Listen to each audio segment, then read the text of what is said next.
Hi, welcome to my channel Fuse Take, where you'll be getting various takes on the shows, movies, and books that I would consume and also want to do a video about. So today's take is on my latest read, My Dark Vanessa. I say read, but I really should say listen, because I listen to the audiobook. There are certain books that if I'm not able to listen to it, I just will never get through it. This would be one of those books. And also I'd say like Pride and Prejudice. If I didn't listen to that, never would know about those people. This is going to be full of spoilers, by the way. So My Dark Vanessa is what they call psychological fiction. Is that a thing? By Kate Elizabeth Russell, and it's about a high school teacher that preys upon this young girl named Vanessa. And then we kind of get a glimpse into her life after that. We'll talk. So I will say that I really enjoyed this book. I think I gave it 5 stars on Goodreads. It was more like 4.5, but you know, little bump never hurt nobody. I enjoyed the story. I found it very realistic. But I cannot stand any of the characters. Like when I look back at the characters in this book, I don't know who there is to like. So starting off at how it all came about, Vanessa goes to this boarding school, and one of her teachers there, his name is Jacob Strain. So he teaches literature. I think it's historical literature or something like that. If you ask me though, he was grooming all of the kids from the very beginning, because on the first day of class, he just dropped the F-bomb on them. And I know like someone could say, oh, kids curse all the time. But if you're a teacher, you are already lowering one wall of boundaries when you start doing certain things. And cursing is one of those things. The thing about it is, he says the F word, and then he's like, oh, I should have asked you all permission. If anyone has a problem with it, then, you know, just say so or whatever. And of course, none of the kids do, because who would? I mean, personally, I would. At least I like to think I would. Like, hi, sir, that's not appropriate. We don't do that here. You keep that for your friends and let me curse around my friends. But no cross cussing around here, okay? Of course, none of the children say that. These kids are like 15, right? And he is 43, I think, or 45. So there was that. But then there was also this one poem that he had them read. And he told them, when you're reading it, I want you all to think about sex. Of course you do. Of course you do, sir. So he says that, and the class is a bit, you know, bashful, like, oh my gosh, like, and his response is something like, let's not act like it's something that you all don't think about all the time. Sir, these are kids. And I know people would think, oh, you know, kids not only talk about it, not only think about it, they're actually doing it. But adults that are not, like, say your parent or something like that, don't need to be talking to you about certain stuff. It just makes it all so easy to prey on the kids. I'm thinking about how I would react if any of my high school teachers said something like that. Like, we would automatically be like, what the F? You being a creep. Save that for college, sir. Anyway, he moves in on Vanessa slowly but surely. He does little tests. So Vanessa joins this creative writing club that Strain is the head of. There's literally only one other student in the club. So it's the 2 students and then the predatory teacher. But anyway, he did little stuff, like he would like touch her, like put his hands on her hands, guide her hands with the mouse or whatever. He would stare at her in class. And then he called her up behind the desk. He had his knee touching her knee, you know, stuff like that. And he didn't move it. And when she moved her leg, he moved his leg with her. So he started early, if you ask me. and she unfortunately was such an easy target. Now, Vanessa is a child that I'd say needed something to make her feel as if she was not like other kids. And even throughout the book, like, you get that feels she feels superior to the other kids in the class because she is able to have this relationship with this man, and that she is able to be more mature, like be more womanly than the other girls. But anyway, he also started giving her books. We know where it was going, right? Like, eventually he was going to give her something mature or something. And he ends up giving her Lolita, which is about a child being preyed on by an older man. I looked it up on Goodreads and was wondering, is this something that I'd be interested in? And the answer is no. But Vanessa doesn't really have anybody. So she doesn't have her parents because boarding school, but she also doesn't have her friends. So she was a loner, but not by choice. I mean, I guess she could have made friends if she wanted to.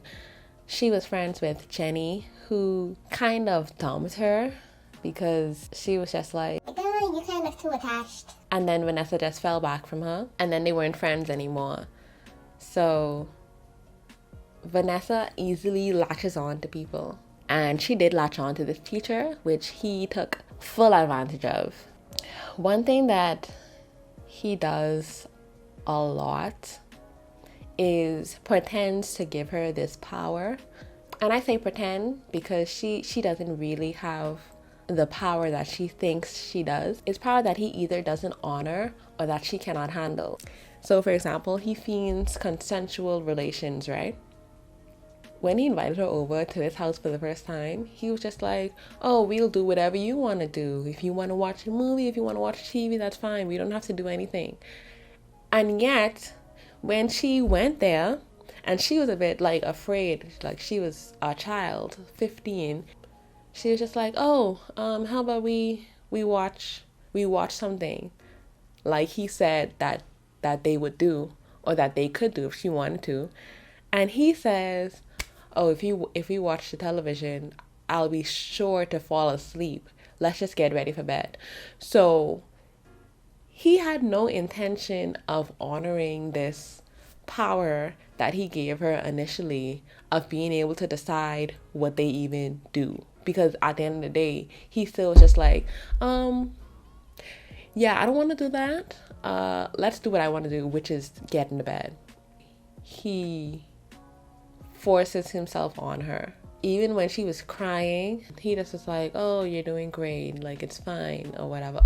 That scene was so gross, right? I had to pause at certain points because I was just frustrated that it was happening. And that's what I mean. Like, if I was actually reading that, I probably would have closed the book for like several days. Listening to it made it easier, but I still had to pause, play again. Yeah, I don't want to go into detail about what he did to her because it's disgusting. But when she left, she did have like these questions like, oh, why didn't he stop when I wanted him to stop? She was thinking how she wanted to go home and stuff, but I guess she felt that she was in too deep. Even about consent, the sexual things that he was doing to her, he went from, is this okay, and then doing the action, to is this okay while doing the thing.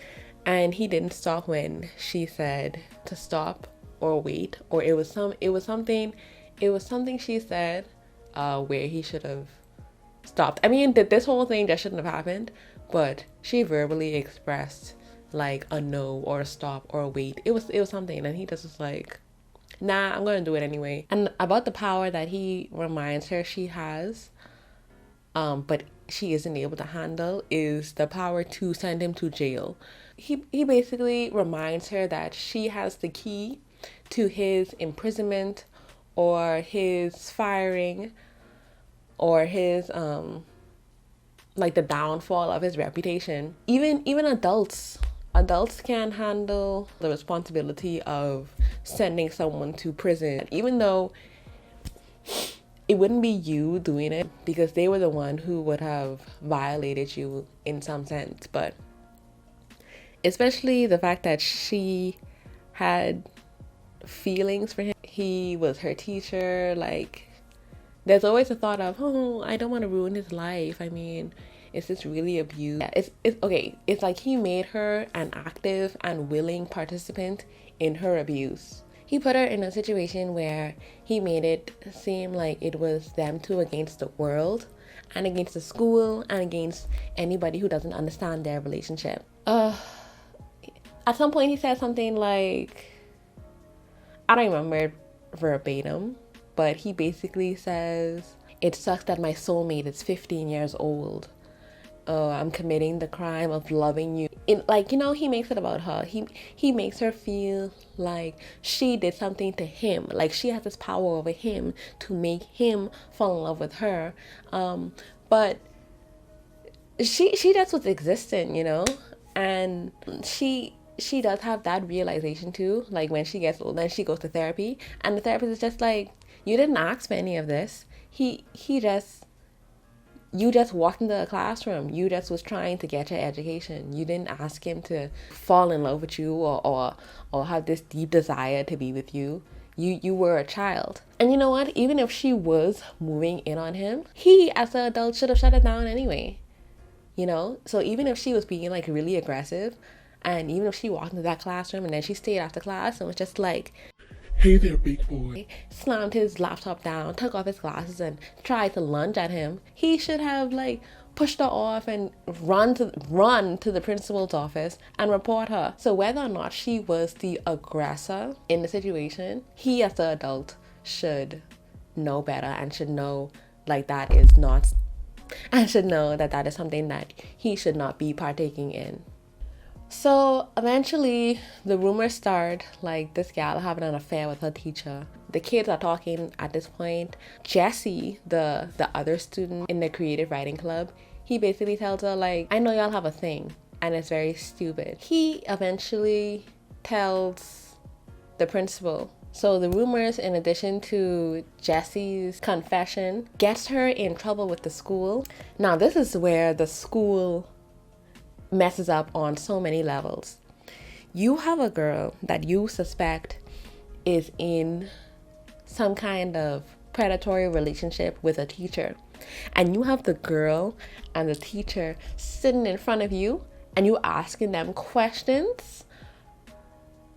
What? That needed to be one-on-one. They should not even have been on the same side of the building when this interrogation or whatever was happening. So the principal is like, is there anything, that was happening? Vanessa just denies. The principal is basically just like, oh, okay then. Well, I just need you all to sign this. Like they both had to sign this paper saying that they deny any of the rumors. They handled that so messy. The principal was so quick to dismiss the situation. Like she did not want to handle that for more than 5 seconds. But it did come to a point where Vanessa's parents had to be called in. Okay, this is where the parents kind of annoy me. So even something subtle like the dad, knowing that this man may or may not be preying on your daughter, and you shake his hand as if he is just some regular teacher that deserves your respect. Like, no sir, we wouldn't be shaking hands in here. The mom doesn't acknowledge Strain's presence, and good for her. But the dad, complete disappointment. Vanessa ends up taking the fall. They also ended up kicking Vanessa out of the school, even though at that point there was so much evidence to the fact that there was something fishy going on. But because we find out that he was covering his tracks, and he had written like memos and stuff like, oh, I think she has a crush on me, gotta watch out for her. Strain was just like, oh, it has to be this way, so peace out. He just wanted to get rid of her. It would be easier for him if she wasn't there, like if she wasn't a constant reminder to people that he was accused of this thing by other students, right? And then they had the poor girl do like a press conference Q&A style, tell the students who heard the rumor, I made this up. She ends up leaving. She had to go to another school. And there's a point where there's a Polaroid picture that she has of her in Strain, physical evidence of a relationship.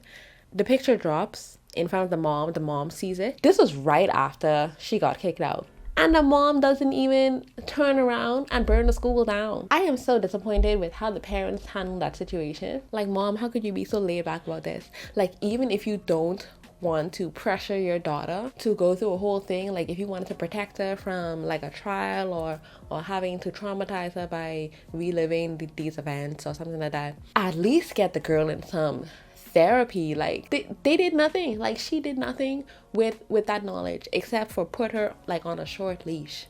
Why not get the girl some help? Why not talk to her about the relationship, how it happened, and possibly why she felt like it was okay? And then the dad, oh, don't get me started on the dad. He is just so hands off. I am tired of hands off dads in books, in shows, in movies. I am tired of the hands off dad. What is your purpose? Anyway, Vanessa eventually goes to college. She is still in a relationship with Strain, but it's weird because, so even though she's older, he just like straight up rapes her, and he was having trouble like getting it up and stuff. So I don't know if she aged out of being what he was sexually attracted to. He still used her. So by the time Vanessa is 32 years old, the Me Too movement is now a thing, and there are accusations coming out against Strain. And this is where my sympathy runs out for Vanessa. I know there are things that age doesn't solve. It's not like you have birthdays and all of a sudden you just have so much knowledge that like you just know better. But it's more like you gain experience, you gain the education that should reshape some of the things that you may have thought when you were a child. She does not shake the mindset that she and this teacher was in a relationship, that they were in love, that she was special. She continuously ignores the fact that it may have been abusive. She feels that it's a lie to even call it abuse.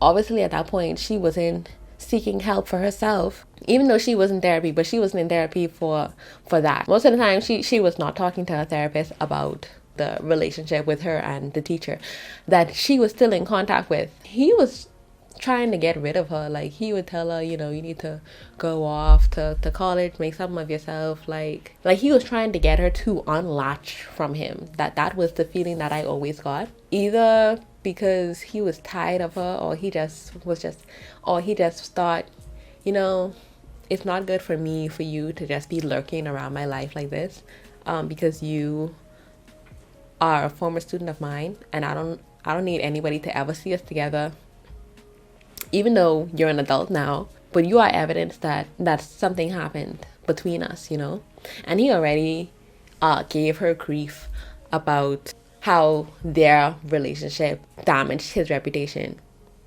which is weird because he was still able to get like a teaching award sometime after that. So how damaged is your reputation, sir? You seem to be doing quite fine.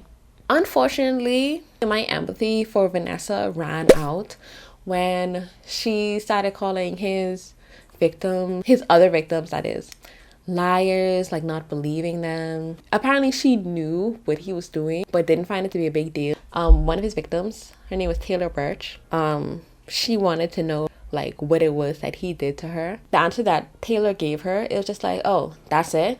Like that's barely anything compared to what he did to me.